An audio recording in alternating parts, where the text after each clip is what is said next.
Good morning to all of you. 3rd September. Green सोवन tangle on GST compensation stand off. ठीक आहे. GST जे आहे तर ते सेंट्रलकडनं जर आपण बघितलं की पूर्वीपासून नीट समजून घ्या नेमकं काय आहे तर टॉपिक. जर आपण सुरुवातीचं बघितलं तर पूर्वी काय होतं, इंडिव्हिज्युअल स्टेट जे आहे तर ते स्टेट काय करायचे, पर्टिक्युलर एखादा जो काही टॅक्स आहे तो वेगवेगळ्या टाईपचे टॅक्स होते आणि ते वेगवेगळ्या टाईपचे टॅक्स जे आहेत ते वस्तूवरती किंवा सर्व्हिसवरती दिले जायचे. ठीक आहे. आता त्याचं जे उत्पन्न मिळायचं ते स्टेटला मिळायचं. ठीक आहे. पण आता काय करण्यात आलं की जीएसटी करण्यात आलं की ज्या माध्यमातून सगळ्या टॅक्स कुठे कलेक्ट होणार, सेंट्रलला. आणि मग सेंटर काय करेल तर स्टेटला जे आहे तर त्याचा हिस्सा देईल. ठीक आहे. मग असं शेअरिंग देईल. मग असं जे आहे तर ते करण्यात आलं. मग यातला जो हिस्सा आहे तो स्टेटला जो मिळायला पाहिजे, आता आपण बघितलं की परिस्थिती जी आहे ती अशा पद्धतीची आहे, कोरोनाग्रस्त वगैरे किंवा बाकी सगळ्यांचा विचार करता तर सध्या स्टेटला देण्यासाठी जे सेंटरकडे काही पैसा किंवा जे काही शेअर आहे तो देण्यासाठी काही अवेलेबल राहिलेलं नाहीये. मग त्याच्याशी रिलेटेड जे तर ते एक एडिटोरियल आहे, ते आपण बघू नेमकं काय. ग्रीम ग्रीम म्हणजेच काय, सिरियस एखादी खूप डेंजर स्थिती, sown tangle on GST compensation stand off. GST जे स्टँड ऑफ जीएसटीचं जे आतापर्यंत आउटस्टँडिंग आहे ते देण्यासाठीचे काही पर्यायी व्यवस्था त्याच्याशी रिलेटेड एडिटोरियल आहे. ठीक आहे. चलो let start. vocab parajumble, arrange sentence properly in the given time, 2 minutes, discuss the correct sequence along with explanation and result feedback. ठीक आहे. vocab बघा काय. सगळ्यात पहिल्यांदा ग्रीम. ग्रीम म्हणजे व्हेरी सिरियस और ग्लुमी, एकदम बिकट परिस्थिती. Tangle means twist together into a confused mess. मग नेमकं काय करावं ते कळत नाहीये असं जे आहे त्याचा अर्थ टँगल. एक्झेम्पलर. एक्झेम्पलर मीन्स नमुना, सॅम्पल. एक्झॅसर्बेट म्हणजे तीव्र करणे, एकदम जास्तीचं करणे. सबझ्युम मीन्स इन्क्लूड करणं. टेनियस मीन्स एकदम स्लाइट, वीक. कंटेंट म्हणजेच संघर्ष करणं, स्ट्रगल करणं. ऑफिंग. ऑफिंग म्हणजेच काय, एखादा ज्याला आपण part of the sea in a view, समुद्र का किनारा, बँक वगैरे जसं म्हणतो आपण, समजा एखाद्या रिव्हरचं जसं बँक असतं तसं टाईप मध्ये. डिसेंट. डिसेंट म्हणजेच इथं जो अर्थ आहे तो मतभेद, एकमेकांमध्ये असलेले मतभेद. त्याच्यानंतर पर्सिक्युशन. पर्सिक्युशन म्हणजेच काय, एखाद्या गोष्टीबद्दलचा दबाव म्हणतो आपण त्याला, दॅट इज द पर्सिक्युशन. ओके. चलो. GST reforms.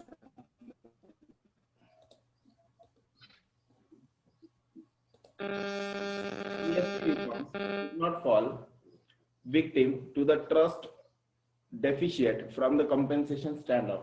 जीएसटी ज्या पद्धतीचे रिफॉर्म्स आहे, जीएसटीने जे काही केलेलं आहे ते शॅल नॉट फॉल विक्टिम, तो जबाबदार असायला नको to the trust deficit. Trust deficit म्हणजे काय, ट्रस्ट कमी होणं from the compensation stand off. मग जो काही जीएसटी बद्दलचे जे काही रिफॉर्म होते ते हे विक्टिम ठरायला नको, जबाबदार ठरायला नको. कशाला, deficit from compensation stand off. स्टेटला जे काही कॉम्पेन्सेशन मिळणार आहे त्या कॉम्पेन्सेशन साठी विश्वास जो आहे स्टेटचा त्या याच्यासाठी जे आहे तर याला विक्टिम जो आहे, जीएसटी जो आहे तो जबाबदार व्हायला नको. ओके. चलो लेट स्टार्ट. पॅराजंबल चालू करूया. Question first. रेडी सगळेजण? Let start.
Okay, time up.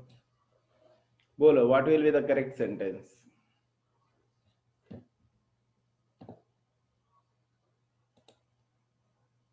सांगो जल्दी जल्दी, बोलो फास्ट.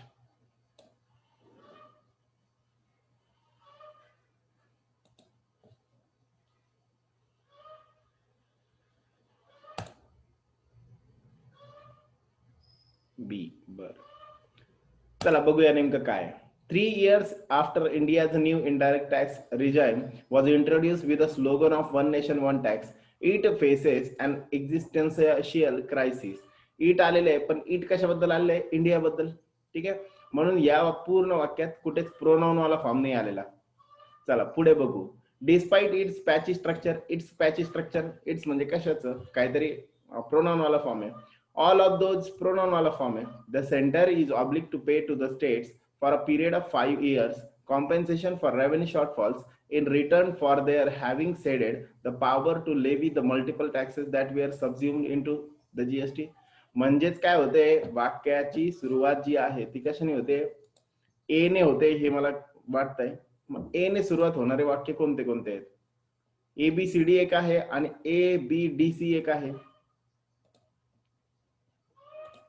बर, the centre is obliged to pay to the states. आता इथं बघा काय म्हटलेलं आहे की आधी इनडायरेक्ट टॅक्स किंवा टॅक्स जे आहे ते सुरुवातीला येईल वन नेशन वन टॅक्स का नंतर येईल? ते आधी आलं पाहिजे. का बरं आधी आलं पाहिजे? कारण त्याच्यावर बेस मग स्टेटला टॅक्स दिले जातात असं म्हटलंय. बर, जर डी मी पहिले घेतलं तर बी मध्ये फुल फॉर्म आलेला आहे बघा, goods and service tax, GST जो आहे त्याचा फुल फॉर्म आलेला आहे बी मध्ये. ठीक आहे, जर तो फुल फॉर्म वाला नंतर घेतला आणि डी पहिले घेतला तर चालेल का? नाही, पहिले फुल फॉर्म पाहिजे, जो की डी मध्ये जीएसटी असं फक्त जीएसटी दिलेलं आहे. म्हणून मग हे जीएसटी मला वापरता येणार नाही. पहिलं मला काय करावं लागेल, बी वाला जो आहे तो डी च्या अगोदर आलेला पाहिजे. म्हणून मला यामध्ये जीएसटी जो आहे तो वापरता येणार नाही. हा पहिला डी वाला जो आहे तो पहिले वापरता येणार नाही. म्हणून the sequence should be A B C D. जसं आहे तसंच ए वाला ऑप्शन करेक्ट असेल. बघूयात मग नेमकं काय. ए बी सी डी बरोबर आहे. चला बघूया. 3 years after India's new indirect tax regime, regime means area, इरा, काळ म्हणतो आपण त्याला.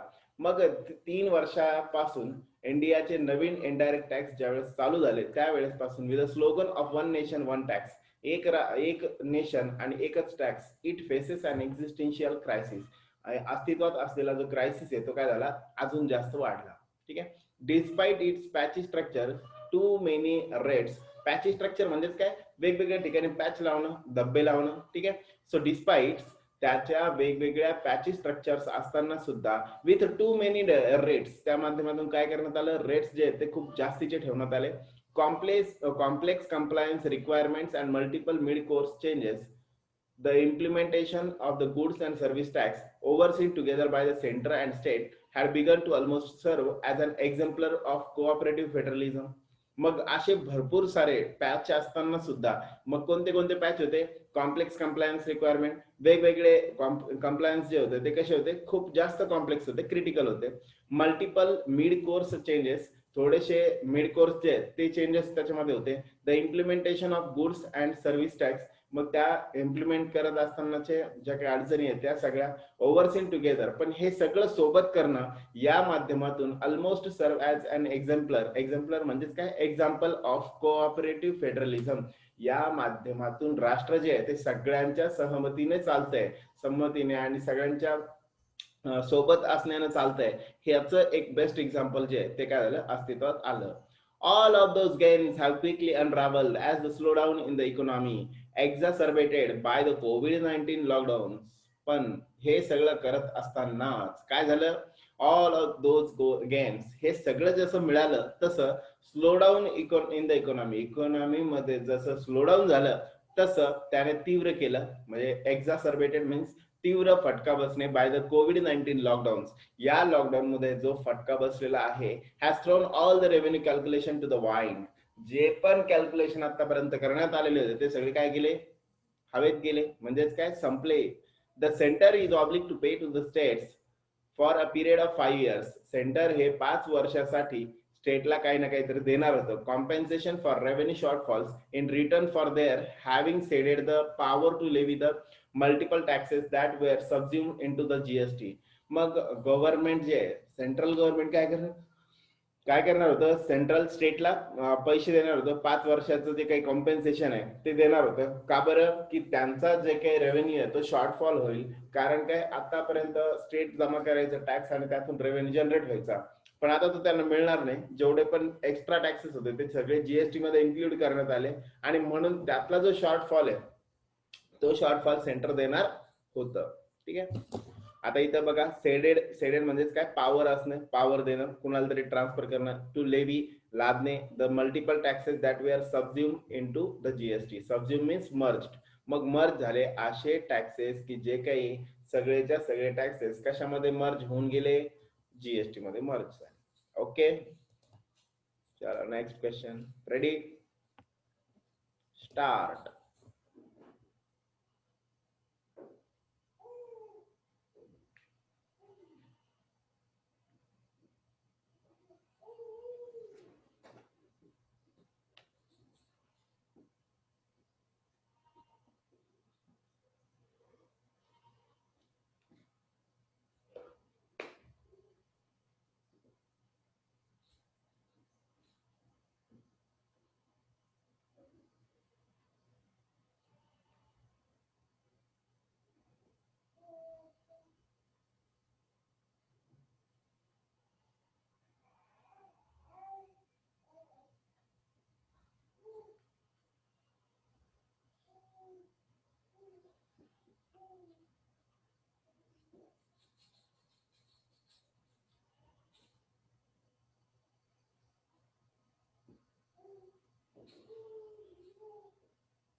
ओके, चलो देखते हैं क्या असेल प्रॉपर सिक्वेन्स.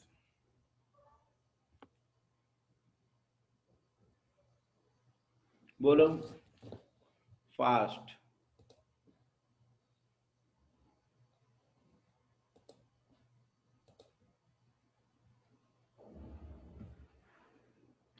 बोला टप टप.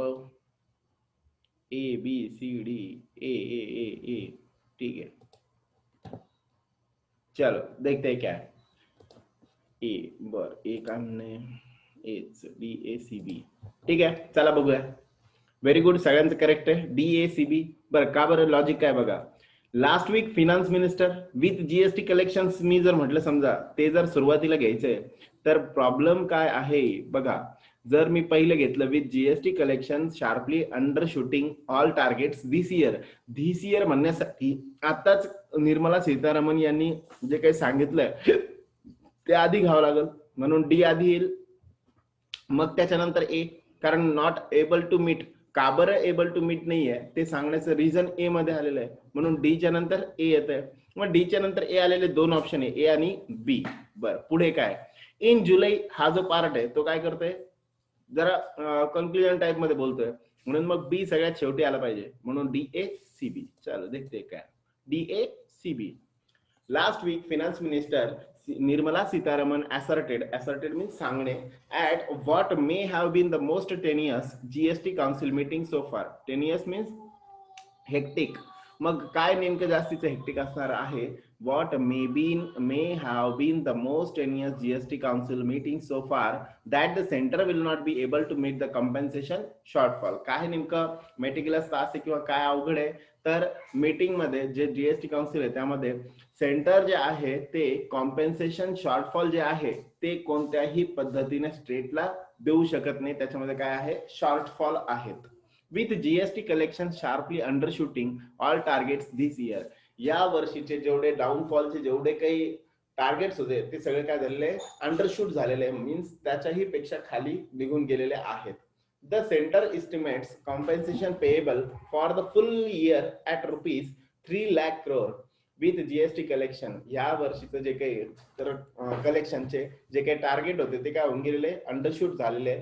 द सेंटर सेंटर असं एस्टिमेट करतं की पेएबल फॉर जे काही कम्पेन्सेशन पेएबल असणार आहे सेंट्रल कडनं स्टेट साठी, तर ते किती आहे? जवळपास ₹3 लाख crore, 3 लाख कोटी एवढं जे आहे तेवढं एस्टिमेट आहे. But just 65,000 crore is expected in the cess kitty use to pay out the compensation. मग जर आपण बघितलं की रिअलिटीमध्ये फक्त 65,000 कोटी एवढंच एक्सपेक्टेड सेस जमा होणार जे आहे तर ते एवढंच आहे. In July, the center paid out the last installment of compensation for the last fiscal and is so far yet to pay anything for this year. मग जर आपण बघितलं की लास्ट इन्स्टॉलमेंट जो होता तो काय झाला? गव्हर्नमेंटने सेंट्रलने काय केलं? परत दिला. आता मात्र yet to pay anything for this year, या वर्षाचं मात्र अजून काहीही दिलेलं नाही. States have now been given 2 options. राज्यांना 2 ऑप्शन देण्यात आलेले आहे. Both requiring them to borrow from the market. त्यांना दोघांना पण असं ऑप्शन दिलेले आहे की ज्या ऑप्शनच्या माध्यमातून ते बाहेरून काही घेऊ शकतात. मार्केटमधून त्यांनी उभं करावा तो पैसा. ओके, चलो देखते थर्ड. रेडी स्टेडी गो.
ओके,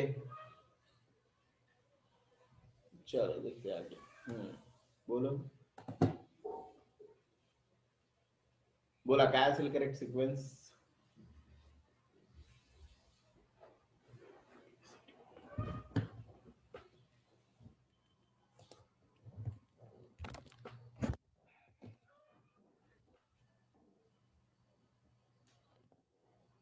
बी सी बर सी, ठीक है. चलो देखते हैं और क्या है. सी, डी का सी बघा. जर मी सी ने सुरुवात केली तर काय होतं, ठीक आहे. The finance ministry has argued that higher borrowing by the centre will push up. पण सेंटरची बॉरोविंग म्हटलंच नव्हतं, स्टेटची बॉरोविंग म्हटलं होतं, म्हणून मग सी ने सुरुवात नाही होणार.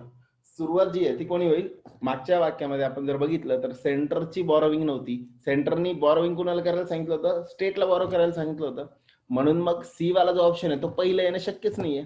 मग सी कटला. ए ने सुरुवात करायची आहे. स्टेट्स कॅन इदर बॉरो, पण यामध्ये आपण जर बघितलं समजा states can either borrow without having added, पण त्याच्या आधी नेमकं जर आपण बघितलं only ₹97,000 of the revenue shortfall, तो नेमका कशामुळे तो 97,000 कोटीचा जो आहे तोच नेमका बॉरो का करायचा आहे हे सेंटर सांगते, म्हणून बी वाला जो आहे तो पहिला असेल. मग बी वाला पहिला आलेला एकुलता एक ऑप्शन कोणता, एकुलता एक ऑप्शन आहे C. So C is the correct answer. ठीक आहे, चलो पुढे. द सेंटर कंटेंट्स मीन्स तर्क लावणे, लॉजिक लावणे. मग centre contents that only 97,000 crore of the revenue shortfall is from implementation of the GST. मग सेंटर मात्र असं सांगतंय की तिकडे आपण बघितलं की जवळपास 3 लाख कोटी एवढं जे आहे ते जमा व्हायला पाहिजे आणि 65 कोटी जे आहे ते येते. पण यामध्ये जर बघितलं सेंटर असं म्हणतंय की फक्त 97,000 कोटी एवढंच रेव्हेन्यू शॉर्टफॉल जो आहे तो इम्प्लिमेंटेशन ऑफ जीएसटी तेवढाच फक्त लायबल आहे. While 1.38 lakh crore is due to extraordinary circumstances posed by an act of God, the pandemic. उरलेला जो आहे 1.38 लाख कोटीचा जो काही एक्स्ट्रा ऑर्डिनरी सर्कमस्टान्सेस आहे, एक्स्ट्रा जे लागले ते कशामध्ये, पॅन्डेमिक साठी जे लागलं त्यामधला तो खर्च आहे, आणि म्हणून क्लेम करण्यासाठी स्टेटला क्लेम करण्यासाठी किती अमाऊंट आहे, फक्त 97,000 कोटी एवढंच रेव्हेन्यूचा शॉर्टफॉल यामध्ये आहे.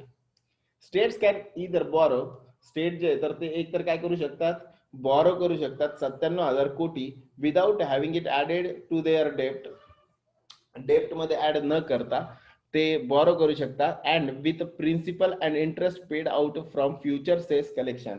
आणि फ्युचर मध्ये जो येणारा सेस वगैरे जो आहे किंवा जे काही टॅक्सेस आहे त्यातून जे कलेक्शन होईल त्या माध्यमातून प्रिन्सिपल आणि इंटरेस्ट जो आहे तर ते दोन्ही पण ते पे करू शकतात. Or they can borrow the entire 2.35 lakh crore shortfall, किंवा ते 2.35 लाख कोटी एवढाचा जो शॉर्टफॉल आहे तो पूर्णच्या पूर्ण ते काय करू शकतात, बॉरो करू शकतात. बिल बट ते करत असताना will have to provide for interest payments themselves, पण त्या बदल्यात त्यांना जेवढा इंटरेस्ट आहे तो पूर्णच्या पूर्ण इंटरेस्ट जो आहे तो त्यांना पे करावा लागेल. The finance ministry has argued that higher borrowing by the center will push up interest rates and dent India's fiscal parameters. Finance ministry मात्र याबद्दल वाद करते आणि असं सांगते की अशा पद्धतीची जास्तीची बॉरोविंग जी असेल जे स्टेट कलेक्ट करतील त्यामुळं सेंटर जे आहे ते काय करेल, इंटरेस्ट रेट काय करेल, पुश करेल, and dent India physical parameters, आणि इंडियाचे सध्याचे असणारे जे फिजिकल इकॉनॉमिकल पॅरामीटर्स आहे त्यामध्ये सुद्धा डेंट येतील, त्यामध्ये सुद्धा अचानक वळण येईल. ठीक आहे, चेंजेस होतील खूप. At best this is specious total government डेप्ट including states is what rating agencies look at. थोडक्यात काय तर दिस इज स्पेशियस या माध्यमातून जे तर काय केलं जात आहे, थोडक्यात या माध्यमातून जे तर स्पेशियस एक बऱ्यापैकी सोल्युशन जे आहे चांगल्या पद्धतीचं दिलं जात आहे. टोटल गव्हर्नमेंट डेप्ट इन्क्लुडिंग स्टेट्स, राज्याला इन्क्लूड करता सगळ्यांना काय होतंय, एक सगळ्याच्या सगळं गव्हर्नमेंट जे आहे तर ते डेप्ट मध्ये जाईल, सगळ्यांवरती उधारी जी आहे ती जास्तीची वाढून जाईल. Is what rating agencies look at, आणि हेच काय केलं जात आहे, रेटिंग एजन्सीज कडनं बघितलं जात आहे. ओके, चलो last question, ready, start.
Okay,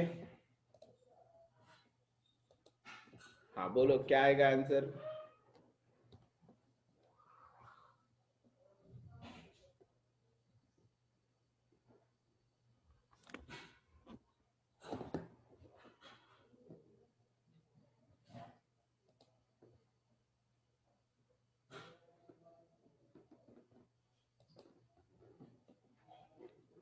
बोलो फास्ट, पटपट बोला।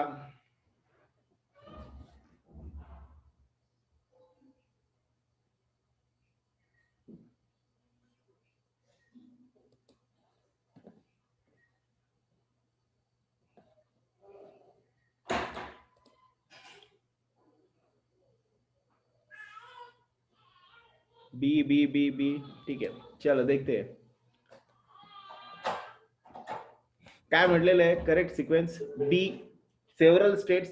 आता मागच्या याच्यात सांगितलं की स्टेटने काय करायला पाहिजे, स्टेटने प्रत्येकाने बॉरोविंग करायला पाहिजे, पण ही जे हे ज्या पद्धतीने सांगितलं गेलंय हे काय केलं, सेव्हरल स्टेट्स हॅव रिजेक्टेड, मग बऱ्याचशा स्टेटने याला काय करून टाकलं, रिजेक्ट करून टाकलं।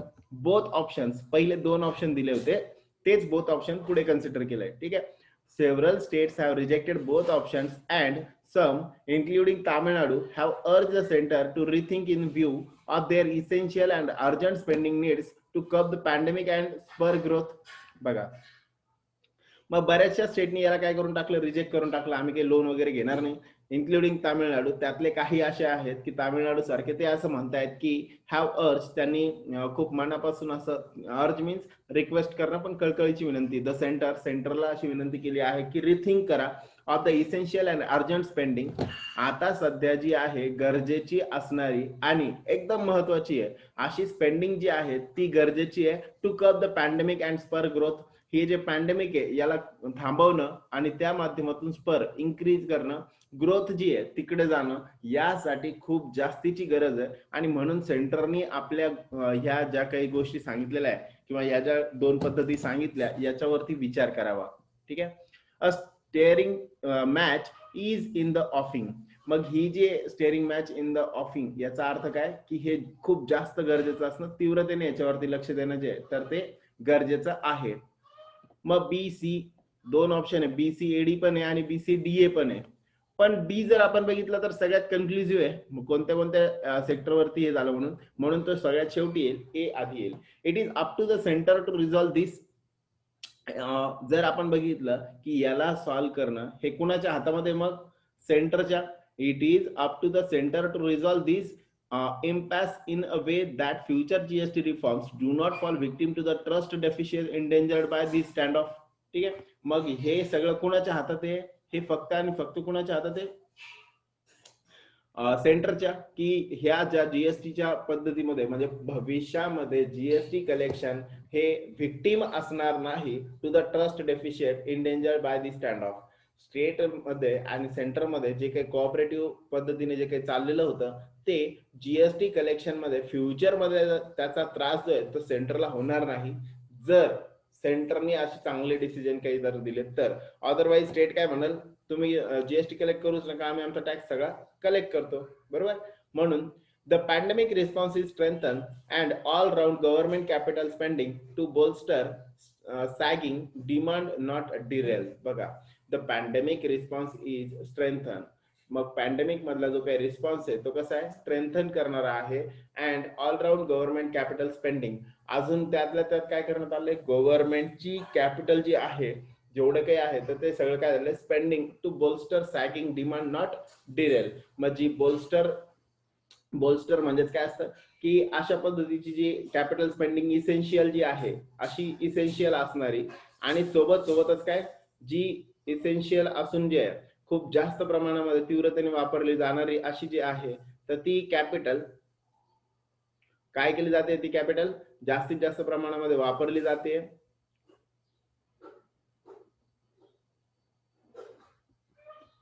and response strengthen all round and capital spending to bolster sagging demand not derail means थांबवणं। मग ही जी आहे तिला म्हणजे त्याला समर्थन दिलं जातंय, ते काय केलं पाहिजे, capital spending to bolster sagging demand not derail, ती अजून जास्त वाढवली पाहिजे जेणेकरून काय होईल, गव्हर्नमेंटची जी काही जे रिस्पॉन्स आहे ते अजून जास्त स्ट्रेंथन केले जातील. ठीक आहे, न की त्याचा नाश केला जाईल. ठीक, म्हणजे ही जी डिसिजन आहे ती काय ट्रस्टला ब्रेक करणारी आहे. फॉर नाऊ सध्या बघितलं तर the only certainty is that the compensation says levied on demerit goods will stay on beyond 2022 and may even be raised affecting several businesses including the job intensive auto sector. मग आपण जर बघितलं तर सध्याच्या घडीला सर्टन्टी खात्री एवढीच आहे की कॉम्पेन्सेशन सेस जे आहे ते on demerit goods will stay on beyond 2022 नंतर अपेक्षेपेक्षा खूप जास्तीचं काय केलं जाणार आहे, गुड्स काही गुड्स जे आहेत त्यांच्यावरती सेस जे आहेत ते लावलं जाणार आहे कॉम्पेन्सेशन साठी. And may even be raise जेवढा आहे त्यापेक्षा खूप जास्तीचं लावलं जाऊ शकतं अफेक्टिंग सेव्हरल बिझनेस. आणि त्यामुळे जे आहे तर खूप सारे बिझनेस जे आहे त्याला अफेक्ट होईल including the job intensive auto sector. यामध्ये कोण असू शकतं अजून जॉब असणारे, जॉब देणारं, जास्तीत जास्त जॉब देणारं ऑटोमोबाईल सेक्टर जे आहे, ऑटो सेक्टर आहे ते सुद्धा काय होऊ शकतं, अफेक्ट होऊ शकतं. ओके, क्लिअर सगळ्यांना? Thank you. Good day to all of you.